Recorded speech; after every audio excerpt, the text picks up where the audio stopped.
Hi, welcome to my channel. This is Elizabeth with Wandering Soul Enterprises, and today we're going to be talking about the lover archetype.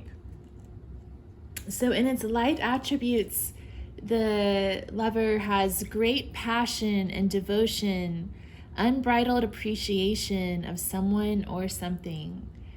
But in its shadow attribute, the lover can have an obsessive passion that harms others and self-destructive devotion. So if you're curious about the spread, if it's your first time here, I do have an introductory video, so be sure to check that out. I'll put the link in the description box below. But I'm going to go ahead and get into it. So I'm going to read from the book, from the Caroline Myss Archetype cards. The lover may manifest in anyone who exhibits great passion and devotion to another, but also to art, music, gardening, nature, or needlepoint. I'm sure there's other things aside from needlepoint and nature and gardening too that you could love. It includes unbridled affection for and appreciation of someone or something that influences the organization of your life and environment. But the shadow lover manifests as an exaggerated or obsessive passion that has a destructive effect on your physical or mental health and self-esteem.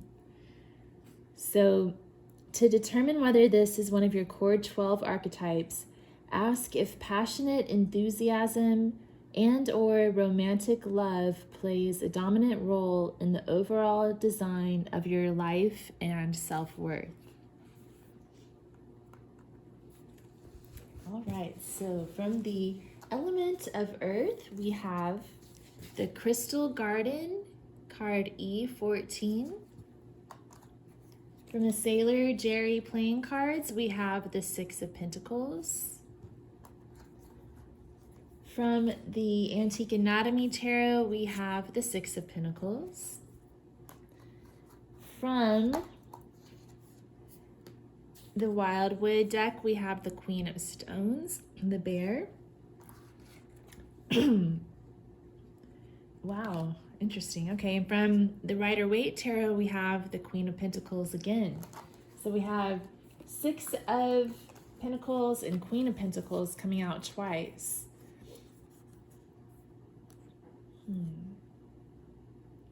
I love this because the Queen of Pentacles is that Venusian energy. She reminds me of Venus.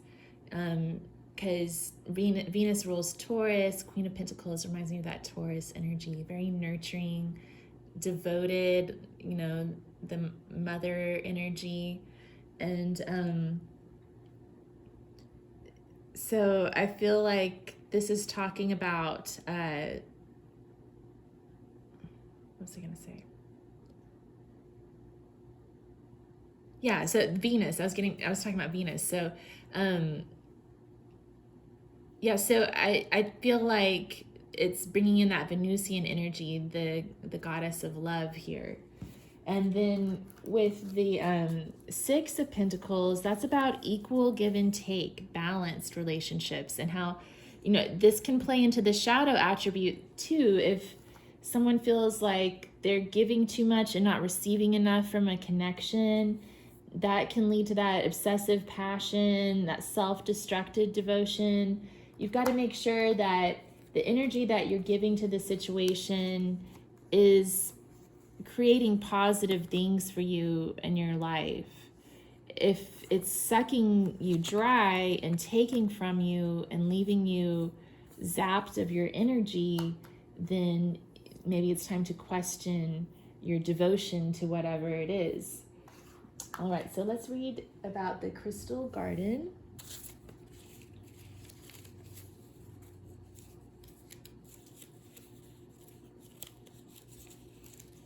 E14.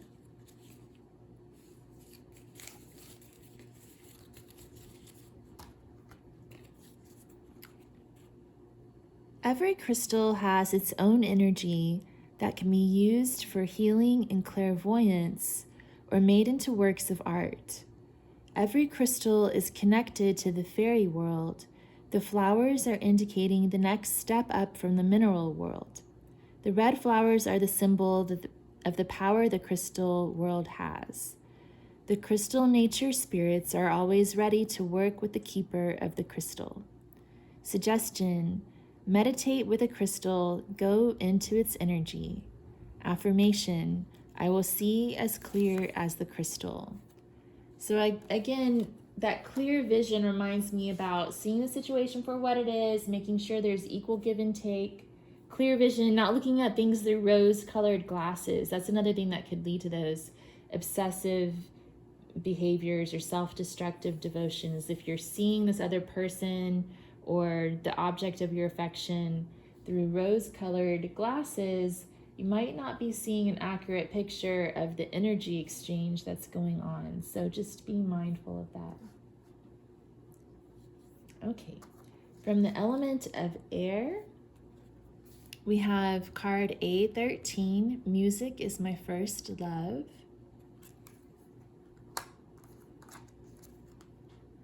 We have the 8 of Spades, the Knight of Swords, the 8 of Blades, and the 9 of Arrows, Dedication. So 8 of Swords came up twice as the 8 of Spades and 8 of Blades. This is about being trapped. This can be about that obsessive thinking. So can the 9 of Arrows, actually. It's about being stuck, ruminating in obsessive thoughts. So this is a reminder to cut yourself free from those thoughts. The Knight of Swords is about clear communication, swift communication, charging towards what you want. And so it can be scary at times because he's moving really fast. There can be angry words spoken. So it's about just not rushing into things too quickly, but being clear about the situation and not getting too stuck in your head about it. And then we have Music is My First Love, card A13.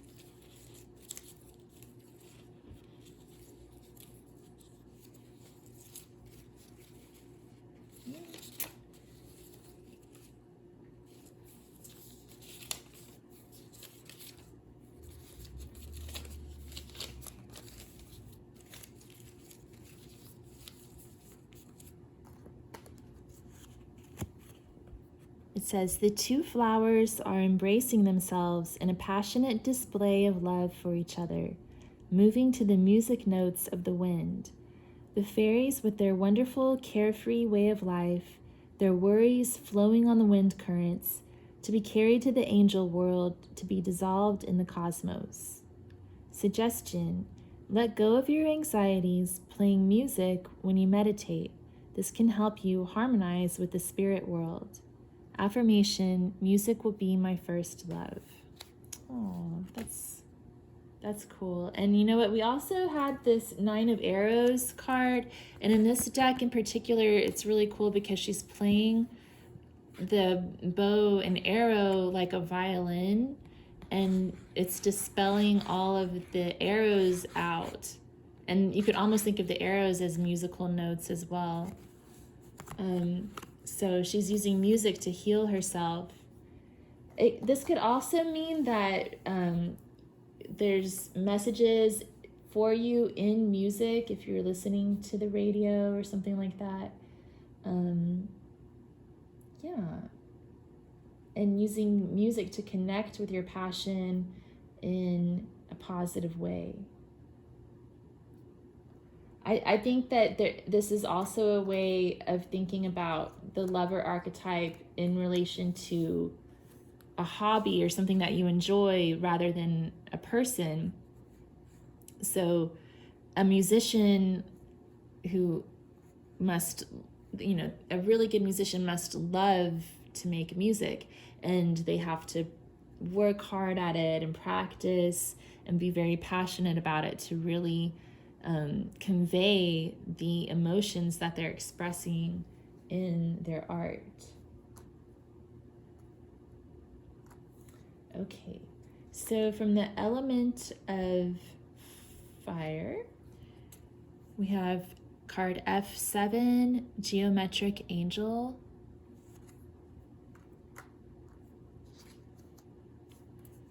The King of Clubs,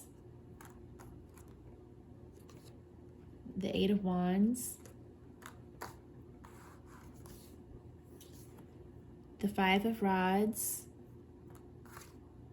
and the Five of Bows, Empowerment. So we've got Five of Wands twice, and from this I'm getting like this message of playfulness. The Five of Wands actually kind of wanted to jump out of the Rider Waite deck too, so I feel like it's really important to talk about it. It can be about playfulness and enjoying life, going with the flow. It can also be about competition and conflict as well. But with this Five of Bows from the Wildwood deck, empowerment, it's about keeping your power in the situation and knowing where your power lies. So by being a lover and being devoted to something and having unbridled appreciation for it, it's also important to stay in your own power and not start giving up your power towards this object of your affection. It should be the things that you love should set your soul on fire, right? They should give you energy. They should energize you rather than depleting you. Because it's also really important to love yourself. So Eight of Wands is about clear communication, quick movement, moving towards your goals, taking action. And then the King of Clubs is about mastery of an art or a passion. He's not afraid of anything. He takes action without fear. So it's about being fearless, being brave. It takes courage to love. And I think that's what the Eight of Wands and the King of Clubs are here to say. Like, they're encouraging you to have the courage that it takes to love someone or something. Because when you love someone or something, you're devoting energy to it. You're giving from yourself to this thing that you love, and it puts you in a sort of vulnerable position because the object of your affection may return that energy back to you, or maybe they won't. Maybe it won't. So that's what the cards are saying, to just be courageous, move forward, and love with all your heart. Don't be afraid to be vulnerable. You know, you do want to have discernment if things start to look like they're not paying off, like there's not an equal energy exchange. But someone's got to make that first step and reach out and just not be afraid of whatever it is that you're feeling. Okay, so Geometric Angel, card F7.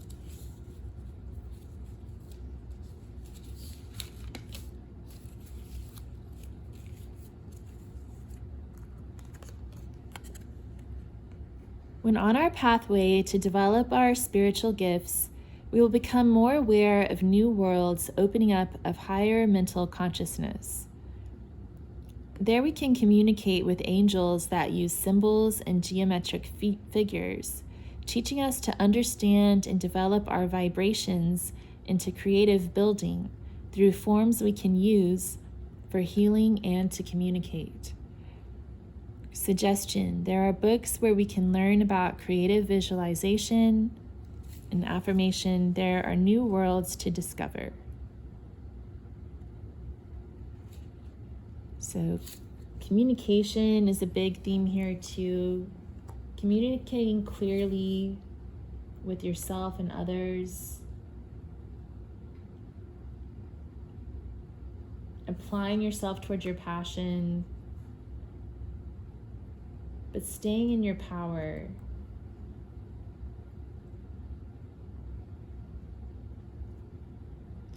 All right. The element of water. We have broken heart, W9. The 8 of hearts. The 8 of elixirs. The Ace of Cups. And the 4 of vessels, boredom. All right, well, this is talking about the risk of being a lover. You might end up with a broken heart, right? But that's not the point, right? So love is about giving unconditional love to other beings, like at its purest form. The lover is like the hand offering the cup, and the beloved is the bird coming down to dip into the cup. It's about what you give, not what you're taking.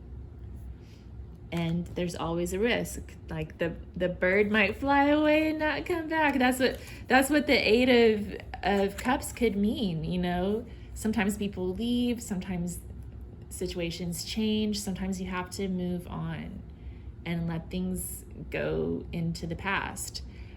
We have some labels on the bottles here that say despair, let go potion, aura cleanse, soul journey, the void, wake up potion.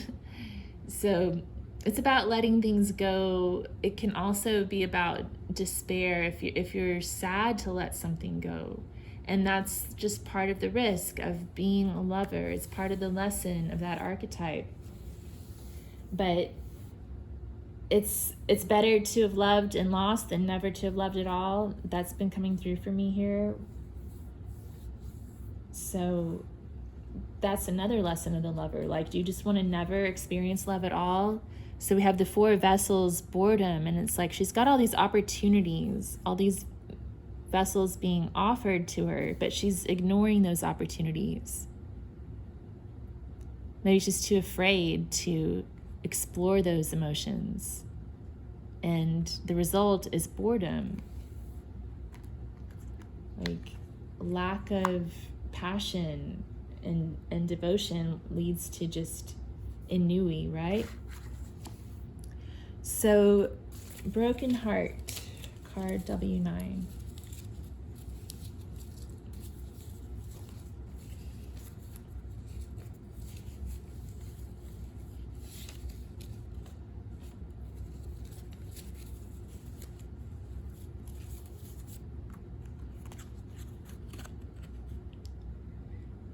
The heart is split in two, and the water lily has no grounding, being carried away by the river of emotion. The angel near the fire is the symbol of the phoenix rising from the fire. The crystals are for the clarity and understanding to return in our lives. Again, the crystals symbolizing clarity. Suggestion: trust your feelings and live in harmony with them. Affirmation: like the phoenix, I will reach new heights. So it's about the surrender of being carried away by the river of emotion, and then finding clarity, and like the phoenix, burning with the ashes and then rising again. Trusting your feelings and living in harmony with them. So it's about sitting with that broken heart, allowing it to be what it is, and just allowing life to pull you in the next direction for you. Okay, so let's get some cards from up here. So we're going to draw a card from the Goddess Inspiration Oracle. We're going to draw a card from the Gods and Titans Oracle, and then we're going to draw cards from the Major Arcana.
Okay. This is interesting. I was expecting Venus to pop up, but no, we got Baba Yaga, the goddess of change. Do not fear life's changes, no matter how scary they seem. Okay, let's look at the book for that one.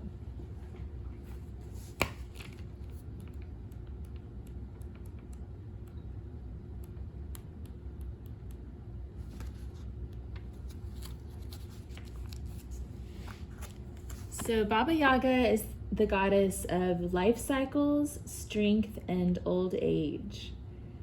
Many of us recognize Baba Yaga as an evil, child-eating witch with a home set upon chicken claws, which is how she is presented in Russian fairy tales. Originally, this goddess represented the life cycle, from birth to death. In Hungarian folklore, she was acknowledged as a good fairy. The word Baba means old woman, and the chicken claws bear the wrinkled appearance of aged hands. This imagery suggests the fear that some might feel upon seeing an extremely elderly woman, and it's not surprising that in many fairy tales the witch is an old hag. However, if we are wise enough to bypass appearances, we can see the beauty within. Okay, so don't be afraid of the changes life brings.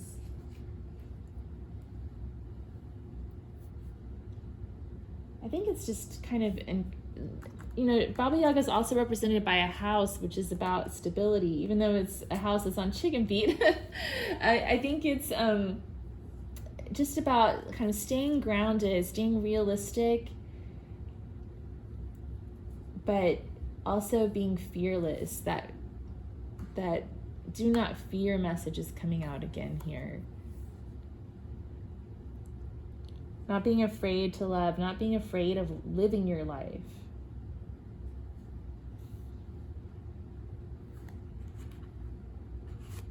Okay. And we also have Dionysus, ecstasy. Okay.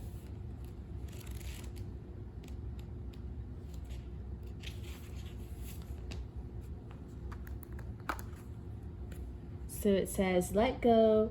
Feel the freedom of pleasure at its most divine. Reject the mundane.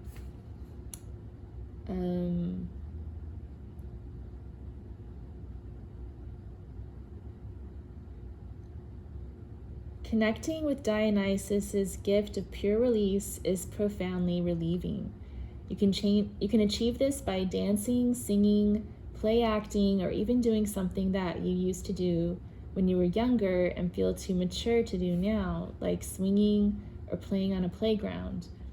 In fact, anything that takes you away from yourself and into pure fun just for a time can help you unwind and be more productive. There's a fine line between frenzied madness and true ecstasy with Dionysus's energy, and this should always be respected.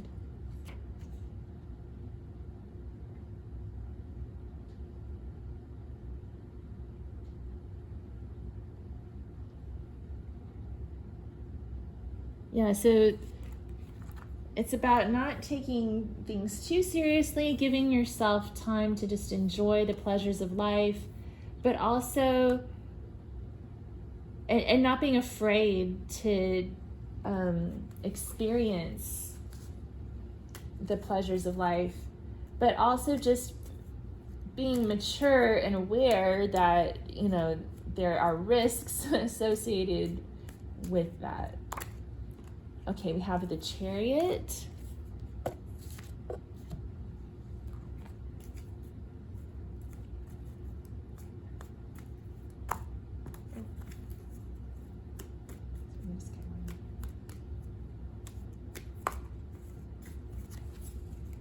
Judgment.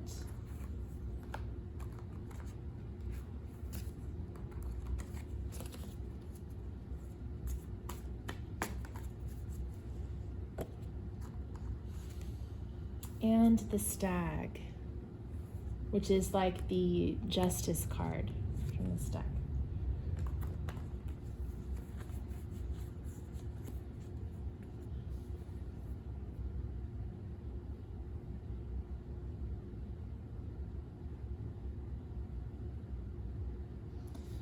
I'm just sort of getting an echo of that message we were just talking about. It's like being fearlessly moving towards your goals, but realizing that you reap what you sow.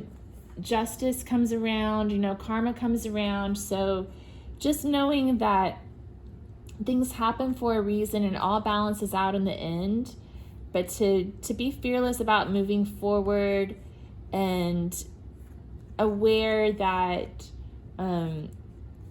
every action we take has some sort of a natural consequence to it, and we don't have to look at those consequences as rewards or punishments. It just is what it is, and have faith in yourself that you'll be able to maneuver around whatever comes your way, whatever consequences arise.